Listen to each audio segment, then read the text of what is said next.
the way that your group presented the deal to people, I really liked the approach where it wasn't a sales pitch. It's a, hey, here's an opportunity. Come on in if you would like to. If not, hey, we'll catch you on another one. This was truly a home run deal. And you were able to get us all of our initial capital back to us. What was it, year 2 or year 3? Yeah, about 2.5 years in. So I like the way that your team operated up front. Also, you guys exceeded all of the pro forma numbers, which from an operator's perspective, that's great. And it was really cool to see just how you presented the deal to people as an alternative to the typical stock market and just standard investing that most people are used to. It's not as easy as experienced operators make it seem upfront, but you definitely learn it pretty quickly. And once you have that team in place, you're kind of off to the races. It's never easy, right? Because anything that's worthwhile to move the needle for you and your family. And ultimately, I think what we're all searching for is that time freedom. Let everybody know a little bit about you and your background, and because you do both active and passive investing. So I wanted to kind of learn a little bit more about that. Yep. Yeah. So I think when you and I first connected, which was 2017, 2018, I was still in a full-time W-2 role. I'm an accounting background by trade. So I was still working in the accounting field looking for that passive income. So this was my first apartment deal that I was a part of. My wife and I probably had at that time maybe 10 single family homes in the Midwest that we were renting. Fast forward to today, we oversee 700 units. Yeah, buddy. So you and I have been connected for a while now, but yeah, so I ended up leaving my corporate role in 2022 and went into apartments full time. Going that route. So this was actually the first apartment deal that we were a part of. And it was really cool to see just how you presented the deal to people as an alternative to the typical stock market and just standard investing that most people are used to. And it opened our eyes to, hey, there are outside investment vehicles that we can get involved with. And it doesn't have to be in your backyard. It can be in the Midwest. It can be anywhere across the country, as long as you have that team in place. So I would say that you were kind of like that first springboard into larger assets, and that gave us the confidence to see what you were doing and then also try it on our own. Mm-hmm. It's not as easy as experienced operators make it seem upfront, but you definitely learn it pretty quickly. And once you have that team in place, you're kind of off to the races. Yeah, and I would say, it's never easy, right? Because anything that's worthwhile to move the needle for you and your family. And ultimately, I think what we're all searching for is that time freedom, right? Yep. I mean, at the end of the day, to where you have as much passive income as you can coming in to then free up your time to allow you to do the things you really care about, which is your family and kids, travel, experiences, people. And so it's building that, and nothing worth doing, as much as the gurus and the people online and people out there driving around laying on their hood of their Ferrari or their Lambo and making it sound like, oh yeah, you just show up and make $1 trillion today. It's just not how it works. I mean, maybe you got lucky, maybe you hit a Bitcoin or a crypto deal and won the lotto, and maybe you had that zero to hero and overnight because you got lucky, right? Which could happen. Exactly. But not to the majority, right? Yeah, so I'm actually curious about that. So now it's 700 units. So this one being, I guess, a syndication as a limited partner involved in it, a little 31 unit apartment deal. And then from there, how did you take it after that? Because you invested with us and then you went on and actively did it, which I love, by the way. And I always tell people who do passively invest, I say, listen, if you want, do both. Because we do both. I mean, we own 6 mobile home parks, and not because we're active. I mean, we're co-partnered on it, but we're not. That's not our lane per se. So, but that's how you spread your money and scale it. So, tell me a little bit about that, because to go from that in 2017, where we kind of connected, to now having 700 doors. I mean, you're a true testament. Yeah, I would say we were already slightly in that investment space with our 10 single family homes. So we knew how to work with lenders. We knew how to put credibility packets together. We knew kind of the back end part of investing. But I think getting involved as an LP was a nice first step into these larger deals. You learn how to work with other people. You learn different terminology. You also just get the experience in single family and multifamily are similar in a lot of cases, but there are some pretty big differences as well. Talk about that real quick. Sorry to interrupt you, but because that happens with a lot of folks is they start in single family. Mm-hmm. I mean, heck, we did. Yeah. Because that's what you know. And I mean, it computes, right? And then people think about a 10 unit building, same way I did. I'm like, oh gosh, like 10 units, like that's huge. But that's because it's your mind doing that, right? Because in reality, it makes complete sense. It's less risky technically because you're diversified amongst 10 units, not one. Economies of scale located in one typical location, and economies of everything: lending, financing, repairs, maintenance, all that stuff. So how did you move through that mentally and then obviously physically? Yeah, so we were kind of thrown into it, I would say, earlier than I would have actually liked to have been. But my wife and I were actually out in Indianapolis, where majority of our portfolio is, and we were just driving properties, checking in on some of our single family houses when our broker said, "Hey, we were just driving by pretty much a vacant 54 unit complex in Indianapolis," and he said, "Would you be interested in buying something like this someday?" And it's just, yeah, of course. I mean, that's the ultimate goal, is to kind of graduate into these larger assets for the benefits that you've already shared. And he said, "Well, I happen to go to church with the brother and sister whose parents built this, and they no longer want it. I could probably get a deal done if you're interested." So we were let's go. He kind of called our bluff when I said, yeah, I'm interested. So we ended up buying that as our first one. And we definitely had the benefit of the market during COVID. Cap rates compressed, values went up. We were able to refi most of our money out, similar to how we operated on courtyards. But that was just a nice first step, where my wife and I took that down by ourselves, just the two of us. And no syndication in it, no investors. Just the two of us. We took some debt partnerships with some investors that we had worked with on single family homes, pieced it together, made sure they were made whole. But yeah, my wife and I retained most of the ownership in that prop. Yeah, let's talk about that financial structure on that 54 unit, because you said you took some debt partners. So you brought in X amount of equity. How much did you buy it for? Do you remember? That one we purchased for 1.9. Okay. Yeah. And at that time, I mean, it's Indianapolis, great market, by the way. We have a handful of our people in our community that are out there. I mean, heck, I just got back from Cleveland. Holy cow, cold, man. Holy moly. Yep. I mean, that's a different level of cold there, baby. It is. And when they talk about that lake effect, I mean, take a California boy to Cleveland, Ohio and Chicago in the winter and get him a little bit of lake wind. Yep. Ooh, he'll get his ass back on the plane real quick. Oh yeah. But yeah, talk about the Indianapolis, how you structured that, because you said you had some debt partners that probably filled the gap. I don't know if it's hard money or private money. Right. And I will say we had a 20%, now that I remember, we had a 20% partner that we brought on to actually help sign on the loan eventually. So we were going to take it down 100%. I'll rewind that. We were 80%. There was a 20% owner that we brought in to help sign on. They had already signed on agency debt previously. And we knew that was the route we wanted to go. So we brought them on kind of like a bit of a mentor. A key principal person on it to help sign on the loan. Yep. But my wife and I, we interviewed a few different property managers, went out to the market, just met with different general contractors. So it's one of those things where I think I've seen in some of your videos where you have to go through the steps of, let's build out that team.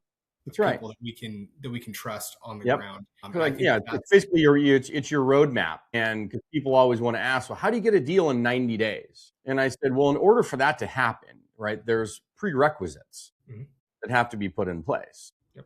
And the major one is obviously select your market, sure. But then if it's out of state, meaning out of your backyard, you have to get boots on the ground and you have to have your team on the ground. So that way you don't feel like you're catching your tail and hyperventilating through anxiety because it's 1,000 miles away. Yes, contractors, property managers, local brokers, right? Lenders locally, all that. So it gives you the confidence that, hey, I know the markets. I've driven the neighborhoods, stuff like that. And being there is an underrated aspect of it. I know you can 100% operate remotely, but I think that there is something to be said about being there, putting a face to the name, whether you're grabbing coffee with your vendors, taking them to lunch, dinner, just so that they know you care, because there are a lot of absent out-of-state investors that get kind of a bad reputation sometimes because they're not on site. They don't see it with their own eyes. It's almost like you're not real unless you're there shaking hands with people, especially in the Midwest. It's a very family-oriented type market. I just think you get more respect and you get better quality out of your vendors if you're there and fly in every once in a while just to meet up with them. Well, yeah, I mean, I just did it. I mean, so one aspect of our community and our mentorship that people can choose on is our Platinum One-on-One.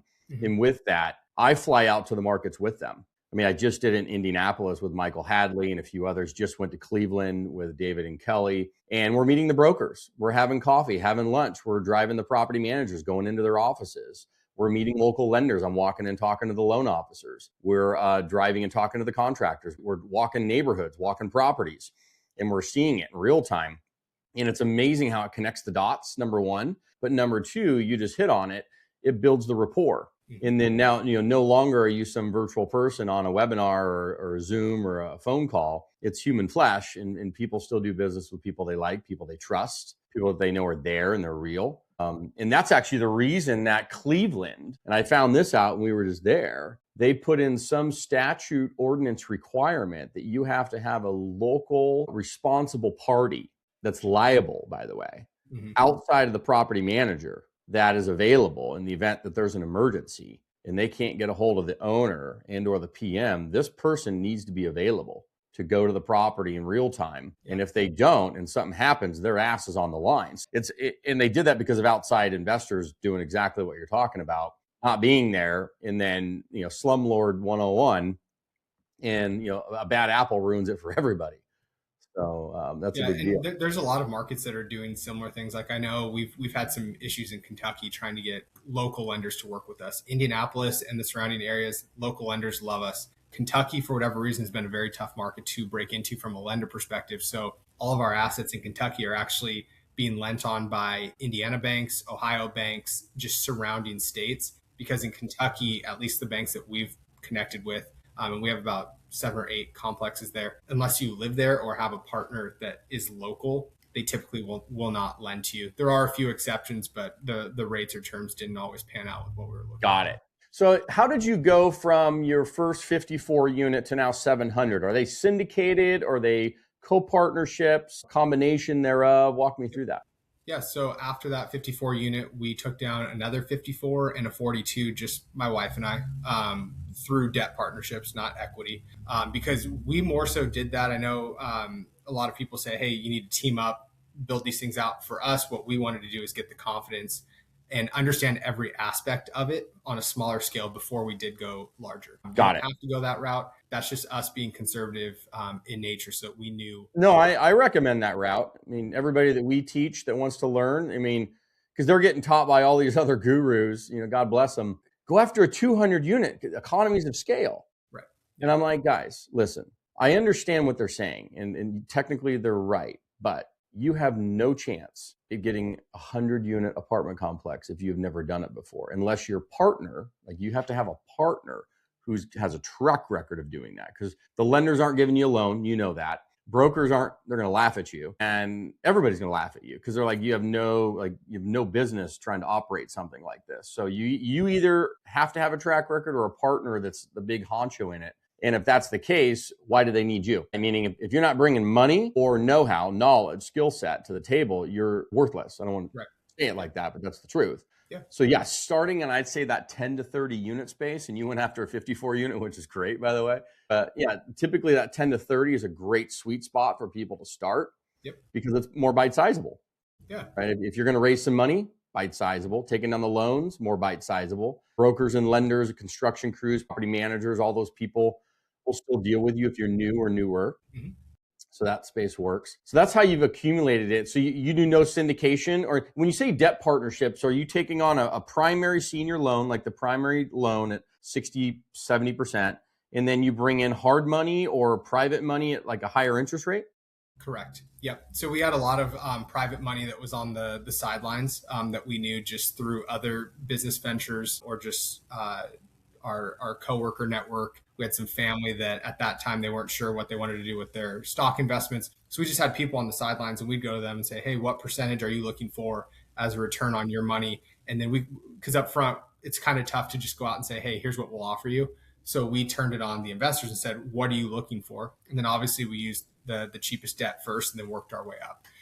So after we purchased the first 54, another 54 and a 42, that's where we started to branch out and take on partners. And we've never created a syndication per se, but we've done some joint ventures where our next complex was just us and another family, went 50-50 on it. We're still business partners to this day. And from there, as we started to get larger assets and move into different states, we're in five states now. We brought on more JV structured properties. Okay. And on that debt partnership, is it accrued? Is it paid interest? Is it 9-8%? I mean, talk about that, because that's an avenue to go. I guess people always ask the question, do I have to service that on top of the first? And how does that even work? And does the first allow that to you, or is it a silent second? So How do you lending's fun. I think everything's negotiable, even with these large banks. Their fees up front, their prepays, their everything. It's all negotiable. And it's just, how hard do you want to push it? How hard do you want to maintain that relationship? So with private lending, we were initially paying people 12 to 15% to get their money, take a flyer on these two accountants from San Diego that are buying in the Midwest. But then is it accrued interest or paid interest? That's also negotiable. So right. I'm just curious, because normally the properties, these apartment buildings that are, it depends on if you're doing value add, how you're structuring it, but they can't take on that kind of debt servicing. So it's sometimes a combo, right? Where you pay and accrue. Sometimes it's all accrued and you pay it out at a refi if you're doing a value add. So walk through that kind of structure. Yep. And so with my wife and I having some pretty solid W-2s at that time, we had pretty healthy reserves as well. Like, we've always been highly conservative. So I wouldn't necessarily say that upfront these properties, especially if they were distressed, could service all of the debt from day one, right? So you have those reserves that are there to supplement the rental income as you stabilize the property. But as far as is it accrued, is it paid out, we found that our older, more established investors were okay accruing it and getting paid at the refi. In return, they asked for a higher percentage. So I'll give you an example. One of our investors said, hey, you can pay me quarterly or monthly at 9%. Or if you want to accrue it and you just pay me when you refi the money out, give me 12. Got it. So then it's on my wife and I saying, hey, do we want to accrue at a higher percentage, or are we okay paying out of pocket based on our reserve balance? And just based on the deal and where we were at in our cash fund cycle, that's how we would determine which route we would go. But most investors don't necessarily need the money monthly or quarterly, so they're okay accruing it at a slightly uptick. And do they just come in as a preferred equity that's not recorded as a lien on the property? How do they usually do that for you? Yeah, again, it's different for every investor. Some that are closer to us, it's an unsecured note. Other ones that are strictly business, they either want a second, or maybe they're secured against a single family home that we own in cash. There's different ways that you can secure these investors. Yeah, got it. Yeah, and just so people understand too, depending on who your lender is, your primary lender, sometimes they don't like to see a second, recorded on the property. But what you can do is you can get a note with a deed of trust that's just not recorded, and it can be held by this private lender. And then upon a default, right? If there was going to be a default, then they could record it. Right. So that way it provides the security, but they don't want to put your first lender, your primary lender, in a default position. And especially if the loan docs say, hey, can't have a second, you don't want to put that in default too. Right. So there is ways around that. So that way your private lender has security. They have it all signed, notarized. Literally, they could walk down to the recorder's office and record the thing tomorrow. They just don't, unless there's a default mechanism that triggers that. So that's another way around it for folks. And I would say, to layer on top of that, because we were caught in this position almost 2 years ago now, banks also want to see that you have a certain liquidity or certain amount of funds in the bank. So if you're requiring those funds from that second lender, that private lender that's not going to be recorded, just make sure you have your ducks in a row from a lending perspective to show your bank that you have the funds ready to go. So got it. So even if you're bringing in that private money for the rest of the down payment, would they wire it into your bank account, or would they just showcase, hey, proof of funds type thing from them, or how would that typically? Yeah, we just used a proof of funds from their account. It just depends on how strict these banks really. The banks are, what they want to see, like, is it in your account or in theirs, or who agrees to what, and blah blah blah. With the smaller banks, you are signing personal guarantees. So with the agency, it's non-recourse here. Yeah, so with that personal guarantee, to kind of bring calm to people, keep in mind, in most of these properties, you're not leveraging more than 65-70%, correct? So there's a lot of equity in these things. And usually those guarantees are partial, or you do fulls, like meaning partial, meaning it's to a certain dollar amount or to a certain time frame, or until certain things are met. And so the small local banks that we have worked with, they've been full guarantees. Okay, got it.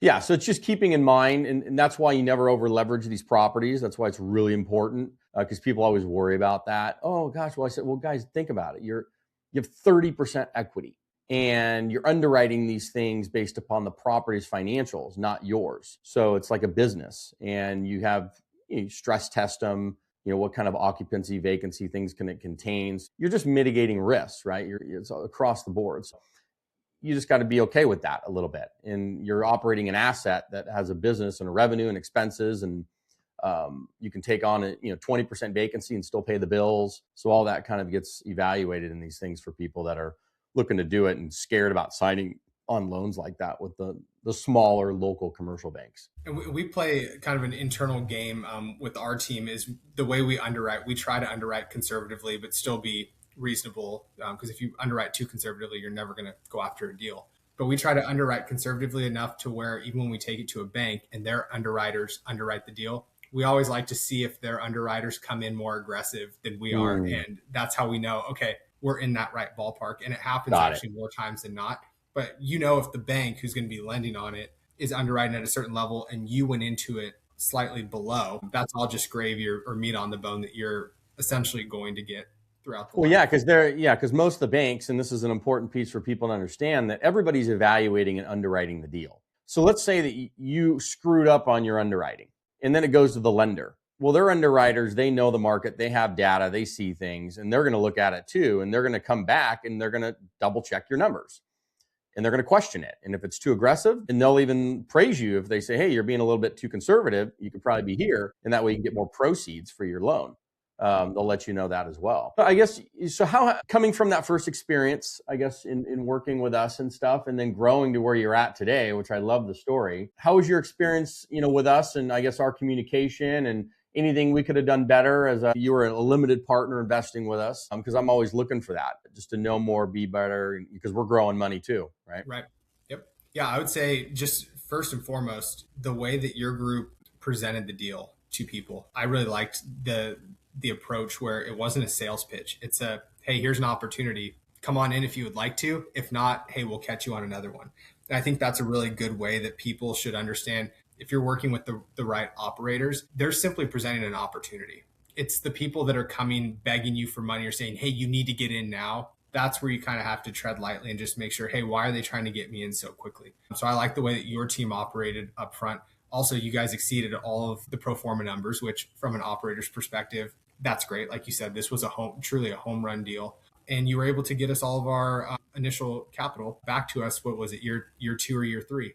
Yeah, about 2.5 years in. Yeah, we were able to pull that one off. Market helped us with that. We bought it at the right time.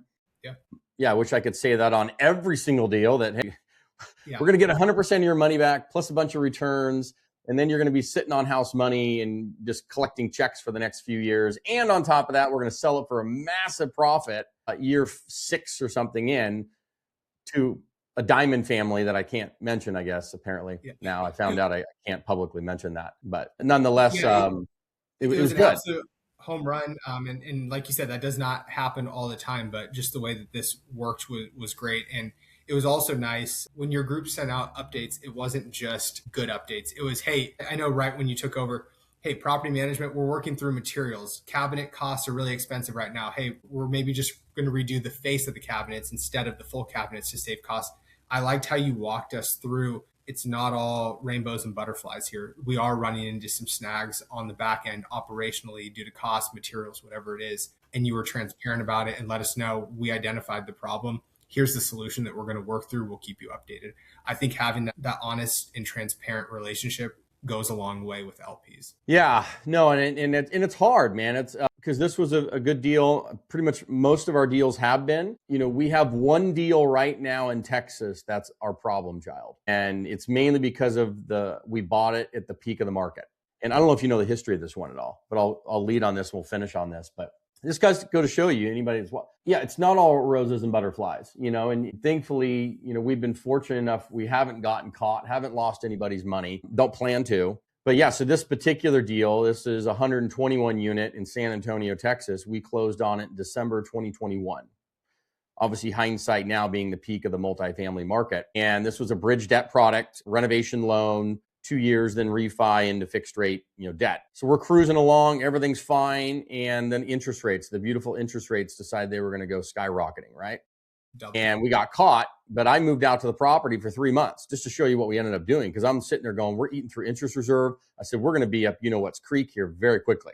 So I moved out to the property for 3 months, worked with the on-site renovation crews to get the thing across the finish line, get all the renovations done, get it leased up to 98% occupied, delinquency down, get it perfectly set for Fannie Mae debt agency. We got that thing, we closed on the loan, I'll kid you not, 7 days before the 10-year treasury went through the roof, and barely got that debt in place. And that is the only saving grace that's keeping us afloat right now, because then it went from, we had a debt problem, we got that fixed, to now we have an operational problem because the markets have changed, right? More delinquency, more vacancy, oversupply. That's happening in Texas, and we're fighting through that right now. But the only way we're able to fight through it is based on what we did, and buy down the debt and get the thing into a good position. Long story short with it is keeping the investors updated, because I've had some of the most difficult conversations I've had to have. We had to have a capital call, cash in. These are not fun, and I've never had to do that before. Keeping the transparency, the communication was critical. Even though it was bad news, it was news. So that way people could feel like, okay, I get it. Not good. But some of these people were in other syndications, like other deals they were in, and the operators were not being transparent, kind of tucking their tail and running away and not standing up and being there in the tough moment. Because that's the real sauce, right? When things get tough and it's not pretty, are they going to stand there and take the fight? Or are they going to tuck tail and run? And I think that's the difference between certain people. Yeah. Well, and how you handle that situation, I think dictates if people plan to invest with your group moving in the future. Yeah. Or not, right? Like it's not how you operate in the good times. It's, hey, here we're running into a tough situation. Here's how we handle it. Is it great? No, but we have a plan in place, and you're transparent about it. I think that. Yeah. And we do not invest. We do not risk our investor money until we're getting ready to close. So that came to fruition on another deal. So we ended up backing out of 3 deals in 2022. Thank God we did, because they just kept getting worse and worse. We had, when I say we, me and another Brennan Poley, and then our other co-general partner, we had to leave $800,000 on the table. Hardest, most difficult, but best business decision I've ever made in my life. And probably one that most people would not have done at that time, and they would have tried to squeeze the square peg in a round hole. And you would have lost more money down the road, and you would have lost the trust of all those investors, and it would have just probably worn on you mentally more than anything.